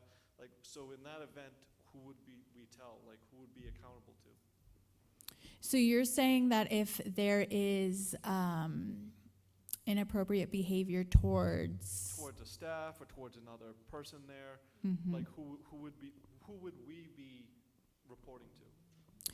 So we always want to, so anything that's, it depends on the inappropriate behavior, right? Like if it's something that needs to be addressed, you as volunteers can address that. You can call me, you can call Deacon Craig, and if it's something that needs to be escalated, we call dispatch, right? Non-emergency dispatch, and if it's escalated to the point where you need help, 911.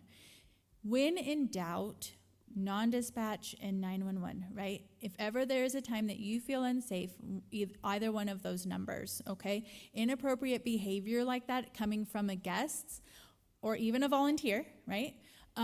Needs to be reported. So you can email me, you can call me, and we can talk about that and how we will go about addressing that. So do you know also, every location, every shift, dispatch has that right in front of them. They know where we are, what time we start, and basically, they even have I give them a copy of the sign-up sheet for who's there, okay? They've already, and they will come by 2 or 3 times a night. You may not even know it, to do a drive-by to make sure everything's fine. For instance, here, when you're at the room over here, don't close the drapes. Leave them open, okay?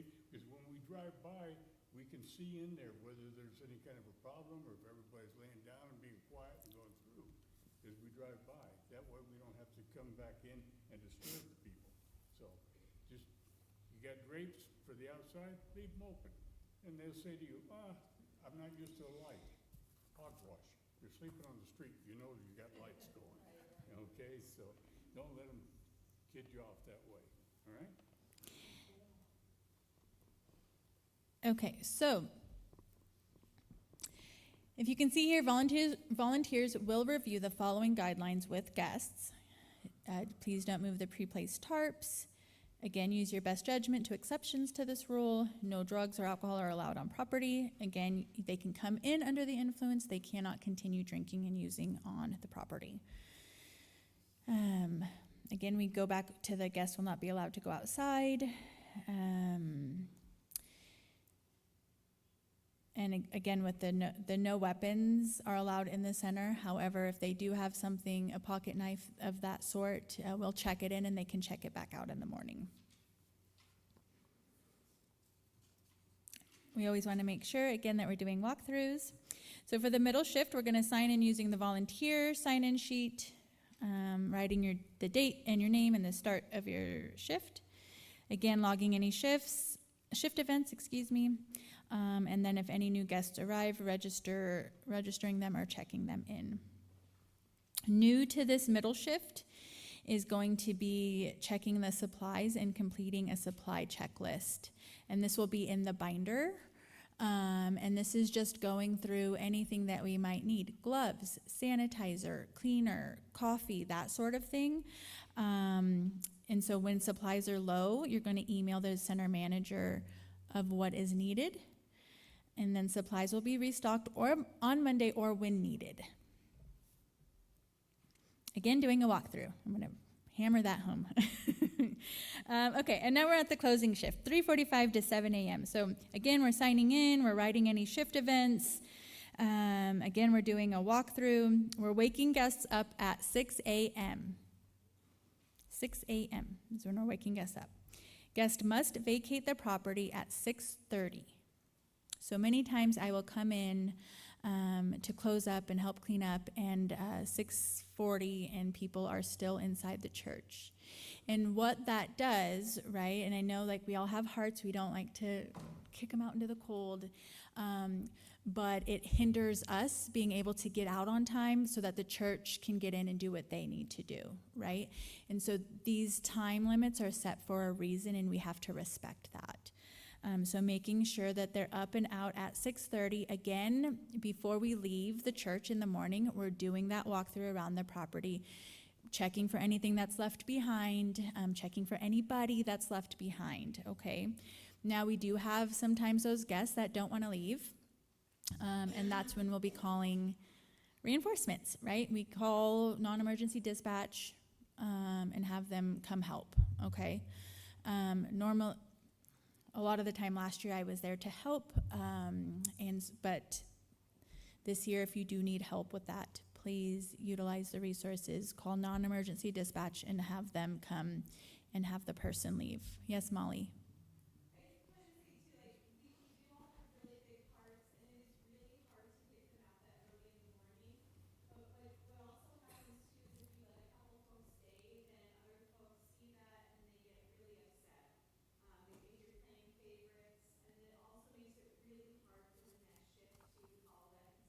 Mm-hmm.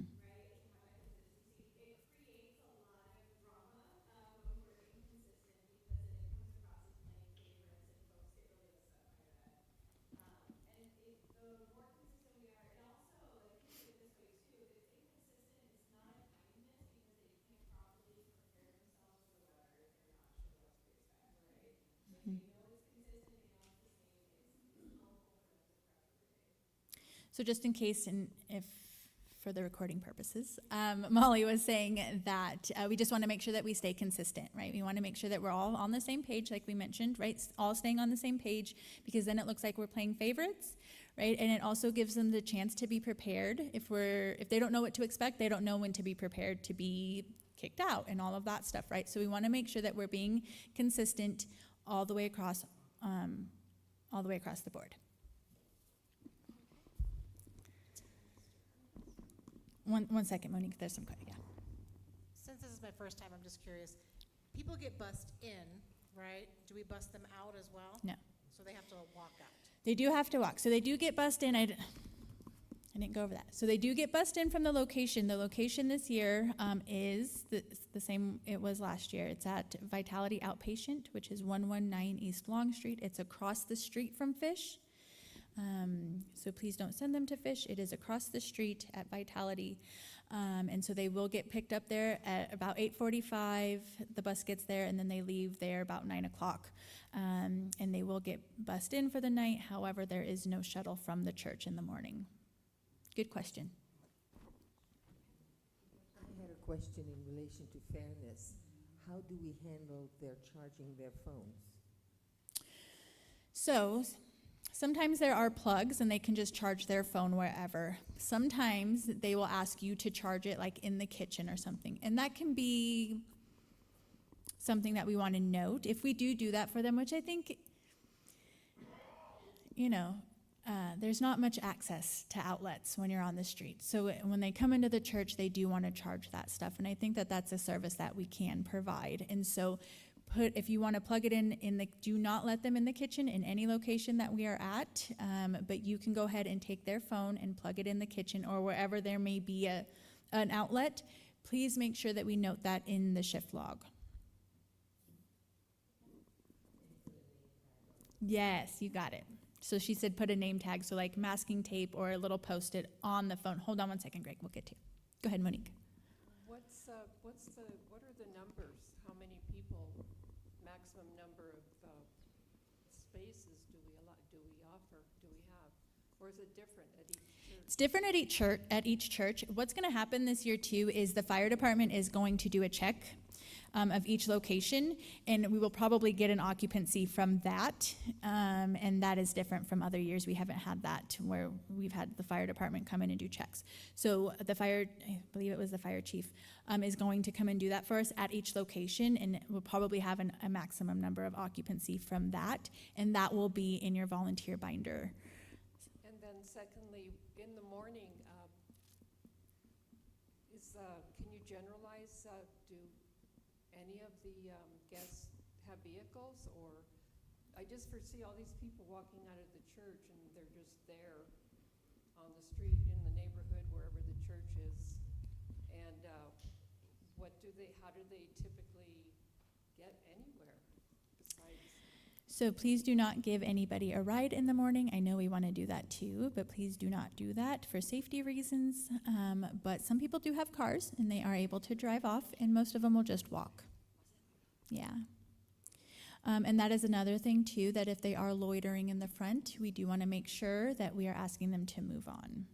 Okay? Yes. Answer that question. I have a lot.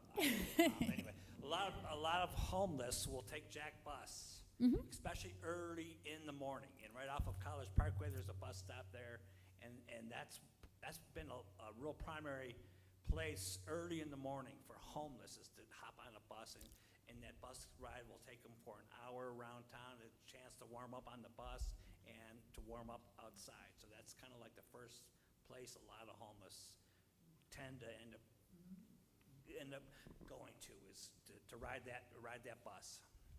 Yes, so especially like at St. Teresa's, there's that bus stop. So yeah, some of them will get on the bus. Yeah. Any other questions? Oh, great.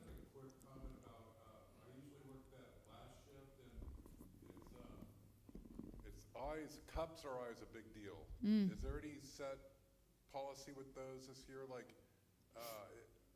is there any way we can get them to take their cup to their bed, or, because it seems like we're always running out of cups and they're wasted so frequently. It's like, I don't know if there's any policy. Yeah. Answer that, Jody. Yeah, that's a very good question, and I know that was a real big issue last year. So what I would say is, if you are doing those checks through the sleeping areas, and they have an empty cup that they want to save for the morning, and that cup is empty, I think that is okay. If that cup is full of water or coffee or anything like that, we're going to have to dump that. So you can say, hey, if you want to save your cup, please make sure it's free from any liquid, any water, and you can take it to your bedside. We'll see how that goes. But you're right, the cup thing was a huge issue last year, and then having to replenish those. And keep in mind that a lot of that stuff is donated, and so kind of going off of that, Deacon will like count out a certain number, but I don't think that that's feasible so much, because people do throw their cups away, and then we don't have cups in the morning, and so it's something that we're going to have to keep an eye on, for sure. Thank you for saying that. But yeah, I think if their cup is empty at their bedside, I would say that is okay. We'll see how that goes, because you just never know. Any other questions? Okay. So in the morning, when we're waking them up, we want to make sure they're putting their sleeping bags only into that tote. We want to make sure that we are putting the totes against the wall and stacking them. Nothing else is to be in that tote again.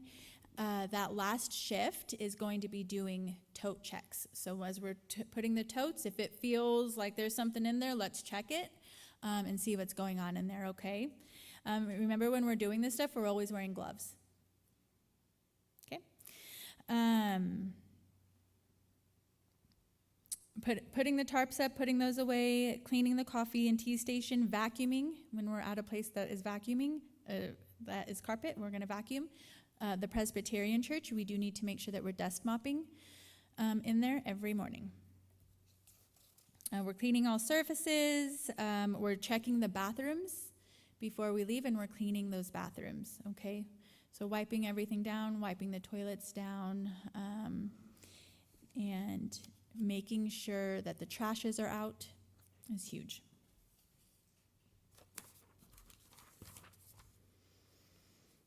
Again, this is something that Molly has kind of gone over, but always just make sure, it's kind of like the de-escalation stuff and having that situational awareness. We always just want to make sure that we're communicating with our partners about any potential situation that could happen, develop a plan if necessary.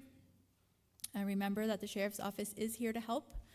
And if ever you feel unsafe, just please call, okay? Please call them because your safety is our number one priority, right? And then we have the must reports, right? We want, if there's a lost or found child, we want to make sure that we report that number one, first off. Please keep in mind that minors do enter our center. If a minor child, especially an unaccompanied minor, enters, step away and please contact Deacon or dispatch immediately. Do not call when the minor is present, and do not prevent them from entering the center. Get as much information as you can without being too pushy, and the last thing we want is for them to run away. We always want to report violence of any kind, child or elder abuse. Oh, yes. Mhm. You do allow minors that come in with their parents or no? We absolutely do, yes. Okay, If anybody comes in with, a family comes in, yes, we do, and we will make sleeping arrangements for them off to the side, usually with the mom and child, or the mom and children, and we'll have the dad sleep separate, or whatever that looks like, we'll take it. Again, we haven't had that happen in the last few years, which is great, but we will accept families, absolutely. So when you talk about, you're talking about unaccompanied minors then? Yes, unaccompanied youth.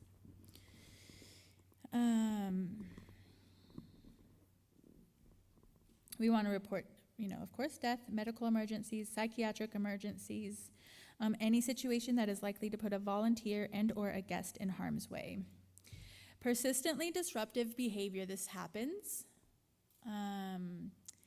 We have a few of our guests who come in and they are disruptive throughout the night, and of course we want to be mindful that mental health, right? It's probably some mental health stuff going on, and if we can't get them to be quiet, we do need to ask them to leave, okay?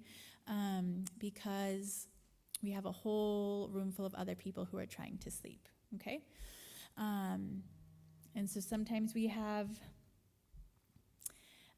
some of our favorites, right, that come in and can be disruptive, and we just want to make sure that if they continue, 2 or 3, hey, we need you to keep it down, hey, let's be mindful, and then it's time to ask them to leave. And it's not that they have to be kicked out for the season, right? You can come back tomorrow when you can respect the rules, okay? This is very important because if we let one person do that, then the next day someone else is going to do it, and it just snowballs from there. So we need to make sure, again, that we are all on the same page and that we're all following the same rules.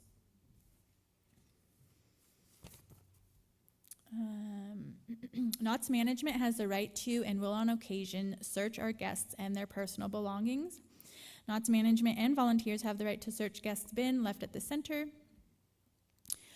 Again, only NOTS issued sleeping bags are allowed in those bins. Lost and found items, this happens a lot too, right? Where property is left at the church. We cannot hold it. We don't have a place to hold it. Now, sometimes we'll hold it and see if they come back the next day if it's not a bunch of stuff. It happens here all the time where they'll put it in the, right before the glass doors to go out, where they'll just like tuck it in the little, behind the planter or whatever that is there. We'll hold it for a day. If it's somebody that we know, Deacon will take it out to the streets and see if we can find them, but we do not want to be holding on to people's stuff. We don't have the capacity to do that. And so if you do find anything, and I am not already here, again, we're going to write it in the shift log and then send me an email or call or text, just so that you guys know that number that you can reach me at, that 600-2215. It does accept text messages, phone calls, and then, of course, you can always email me too.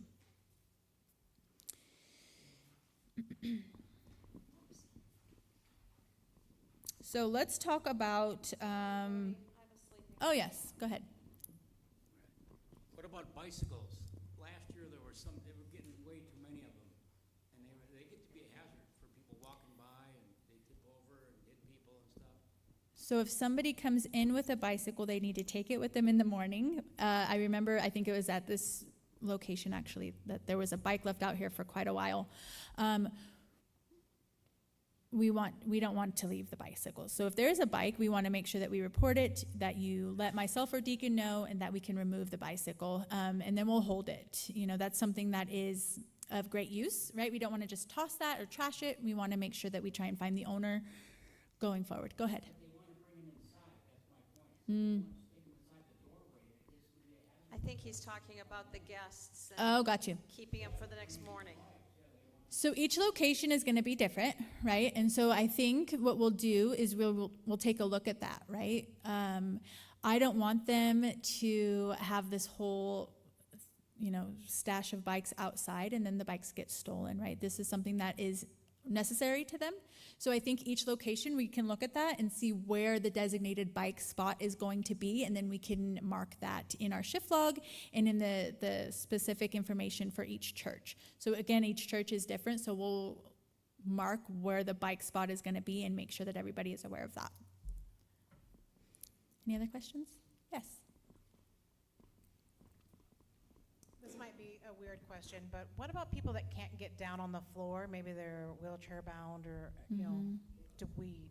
what do we do about that? So we had a couple people last year who had difficulty getting up and down off the floor, and we kind of put a chair there so that they could use the chair to get up and down. And I think that anyone that we've had in a wheelchair has been able to get up and down off of the floor. If they can't and they're going to sleep in their wheelchair, I guess that could be a thing, right? We can definitely honor that. We don't want to make anybody uncomfortable or we don't want to be picking people up, right? And so giving them that chair last year, I think it was a woman that we had, that we would just give her the chair and she could kind of balance and get up that way, because we do definitely see our seniors having issues getting up and down off the ground. So just using your judgment, right? Using your judgment. So the volunteers are not to assist in any way, shape, or form? I think use your discretion, right? I would say that. I don't want anybody to hurt themselves. So definitely use your discretion on that. Again, a chair is super helpful whenever we've gotten a chair out. And they will use the chair to kind of stabilize themselves to get up and down off of the ground. Go ahead, Linda. If you don't mind me making a comment, Of I course. noticed that most of the guests helped each other. That's true. So that's what they did. They say, "I got it," and I would say, I'm not picking up people, and they would say, "I've got it. We'll go ahead and get him down here, and we'll take care of it." And I would kind of just watch and everything, but they kind of help each other, and you don't really have to do that. That's what I noticed. Yep. Let's talk about. Sorry, I'm trying to get through this. I know it's getting late. Because this has happened before, where we have found a firearm at the location. If this happens, you are to call 911. You are to put it out of anybody's reach, right? Do not take eyes off of it, and just call 911, okay? Nothing else, just do that. I think it happened at this church, actually, where it was just, somebody just happened to find one under a bench. And so let's just make sure that we are, we're not being super hyper about it. Let's just be calm and discreet and put it where it needs to go. Do not take eyes off of it and call 911 immediately, okay?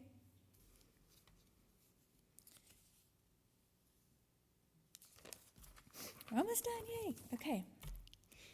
A reminder that there are feminine hygiene products and a first aid kit in the center bin. Please make sure that we are keeping an eye on this stock as well, and that we're letting the center manager know when we're running low on stuff. We want to make sure if we're giving out any ibuprofen, anything, Tums, anything like that, a Band-Aid, that we're marking that in the shift log, okay? The Narcan is in the first aid kit too, in the tote. Again, we do accept guests with pets as long as the pets can be crated. They will need to be crated this year. We've had some issues in the past. So please, the pets need to be crated, okay? For safety purposes. We will have the crates that will come with us to each location, yes. Okay, we've gone over this last part already. Do we have any general questions, comments, concerns? You go first and then hand it to him. I just have a question about bugs. I know some of the clients may have issues with like bed bugs, things like that.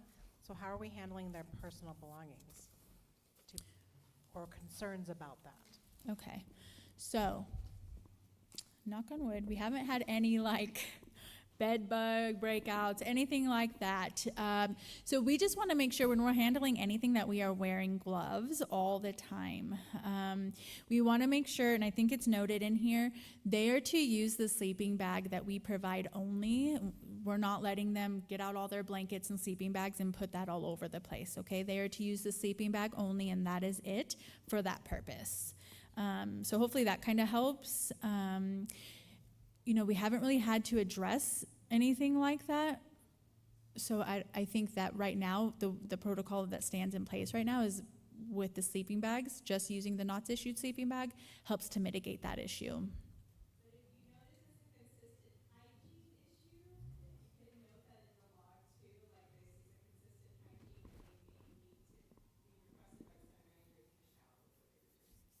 That is true too. If we haven't, yes. So if somebody has a repeated hygiene issue, we want to note that in the shift log, because we will say, hey, before you come back, we do need you to go to fish to take a shower. So we want to make sure that we are documenting that so that we can address that if necessary. Does that make sense? Okay. I have two unrelated questions. First off, what about pillows? I know sleeping bags are no pillows? No pillows, no. Okay. The second one is, have you had any issues as far as trans issues, transgender, or how do you handle those? Correct? I think it's self-disclosure, right? It's however they come in and identify, right? Like, we want to make sure that we are always making sure people are safe and feel comfortable, but it is self-disclosure, and we want to honor that. Does that make sense? Okay. The sleeping bags, when their name is on the sleeping bag and they're stacked, do they use that sleeping bag the next night then, and the next? Yes, so the sleeping bag that has their name on the tote, that will be their sleeping bag the entire time they're there. Once it gets to 3-4 days that they haven't been there, we'll take that sleeping bag and sanitize it and put it back into stock. And then they can just get a new sleeping bag the next time that they come in. So yes, that'll be their sleeping bag while they're there. I know an organization, and last year they collected more socks than they knew what to do with. Mm-hmm. If that happens again, can I round us up socks? Do we give them Please socks? do. Please do. Yes, so we do give them socks. Here's another thing that we're going to be doing too. Again, with the CMIS stuff that we're doing and the tracking that we're doing, we want to make sure that we're tracking how many socks we give out, how many coats we give out. So in previous years, right, we would throw a bunch of socks and coats and stuff on the table, but we're not really tracking that, right? So this year, we're gonna have socks and we're gonna have any warm clothing that may be donated. I have a bunch of stuff at the office that I'm gonna bring.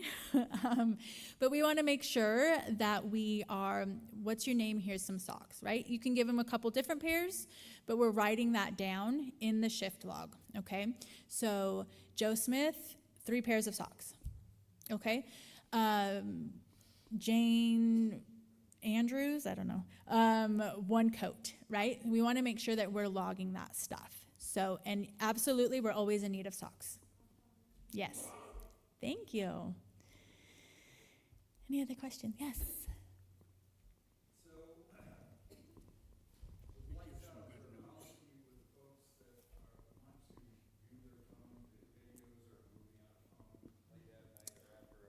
Can you repeat that? I'm sorry. Is there any issue with somebody that wants to, after lights out, view a video with their earplugs in? We've had that happen a couple times. Where they don't have their headphones? They have plugs in, but they're viewing a video after 10 o'clock. Is that verboten, or is that okay? I think if there's no noise, if they have their headphones in, I think that's... Still on, though. I think that's fine. I don't know. Has it caused issues? It has. Just with the light being on from the phone?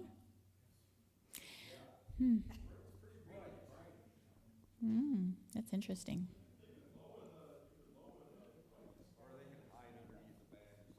Yeah, that seems... Yeah, I think use your discretion. I think that you can ask them to lower the light, right? You can ask them, hey, if you're gonna have that on, let's dim the light on it. Otherwise, you can go sit at the table. Yeah. Oh gosh, don't we know it? And we will have earplugs. So, What is CMIS? Community Management and Information System. What it is, it's a statewide information system. And so we're able to put information into this database, and then we're able to see when one of our guests is in Reno and accessing services that use that platform. So we can say, hey, they're in Reno and they went to Catholic Charities, or they accessed the CARES campus there. So it helps us get a better picture of what services they've used, and it helps us capture accurate data, accurate, valid data. Okay. Yeah. I didn't know that. Sorry, I should have said that, huh? Thank you. How do you wake people up in the morning, the whole room? Ooh, switch that light on. Really, that's what you do, right? Like switch the light on, and it's just good morning, time to wake up. You know, we want to be gentle in the morning, but also make sure that they know that it's time to get up and start cleaning up. And is it possible that ICE could be there, or is ICE allowed in a church? I don't know how that works. I think anything is possible in this day and age. And again, like Molly was saying, we want to make sure that we're protecting their information, right? And so this did happen last year where a couple of deputies wanted to look at our guest list, and we're not going to allow that, okay? If they have a specific person that they may be looking for, again, like Molly said, go ahead and wait outside and I'll see what I can find out for you. We're not going to hand over our guest list to anybody. I had just a comment about waking people up in the morning. It surprised the heck out of me that after the first couple of weeks, the people are on automatic pilot. If you're consistent, they wake up and they go. There will always be a couple of stragglers, but they're pretty good at it. And I don't see how, because I couldn't wake up at that time in the morning. Yeah, they start getting up about 5:30 on their own is what I've seen. Any other questions?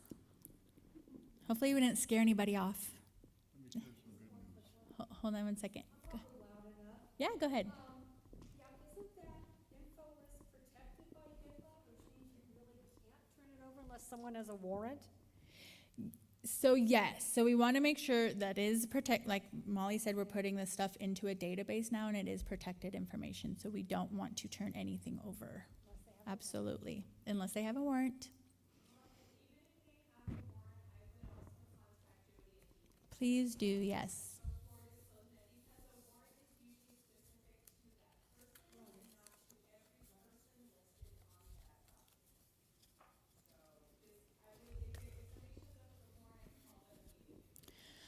I do, yes. So Molly is saying, if anyone does show up with a warrant, please call myself or Deacon Craig immediately. Another thing that I wanted to share really quick before Deacon kicks me out of here is that Molly had mentioned it a few times, is we are having a referral committee, and this referral committee will be at the center from 9 to 10 a few times a week. This is in an effort to track referrals made and to hopefully follow up.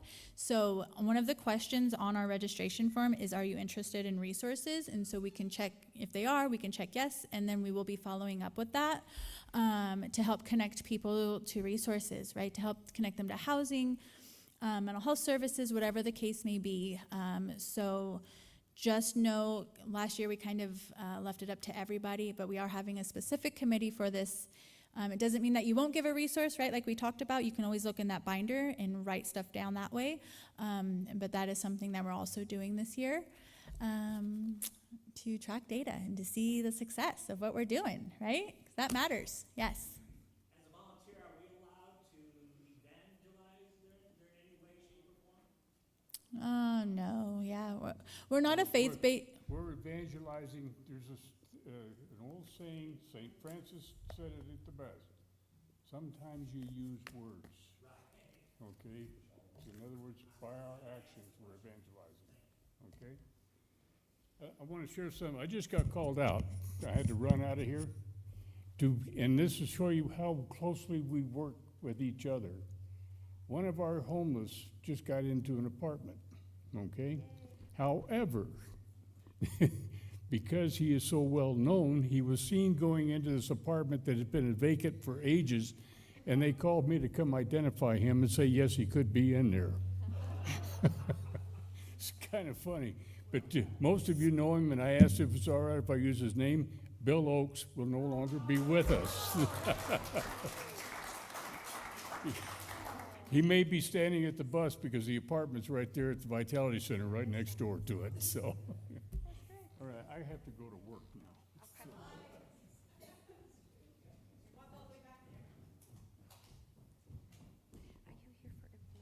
Okay. Thank you all for coming. I hope that you got some good information out of this. Anyone that's a first timer, I hope we didn't scare you off and that you're going to sign up for some shifts. If you do have any questions in the next couple of days, please feel free to reach out to me. My schedule is a little wonky this year, but just know that you can call that number or text that number, and if I don't answer, I will get back to you. CJ, if you want to sign up for some shifts, make sure that you got your t-shirt. Please wear that t-shirt all the time, especially on the shifts, but out and about too. We're going to advertise NOTS, right? No. Yeah. I will give you mine. Give me 1 second.